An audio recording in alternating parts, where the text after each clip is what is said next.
ఓట్ల మీద ఓట్లు పెడుతుండు, లేకపోతే కేసీఆర్ని తిడుతుండు. గీంతకు మించి ప్రజలకు చేసింది ఏమైనా ఉన్నదా? నేను ఒక సీదా టీవీ చూపిస్తా మీకు. వీళ్ళ నిజమేందో, వీళ్ళ నిజస్వరూపమేందో మీ కళ్ళ ముందు చూపిస్తా. ఇప్పుడు ఏమన్నారు చెల్లె మీ అందరికీ? మేము రాగానే అక్క చెల్లెలకు 2500 రూపాయలు బ్యాంకులు ఎత్తామన్నారా లేదా? జర చూపిరా తమ్మి ఒకసారి.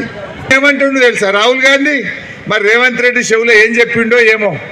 ఇగో మా కాంగ్రెస్ గవర్నమెంట్ వచ్చి అక్క చెల్లెళ్ళ ఖాతాల్లో 2500 వేస్తున్నాము అన్నాడు.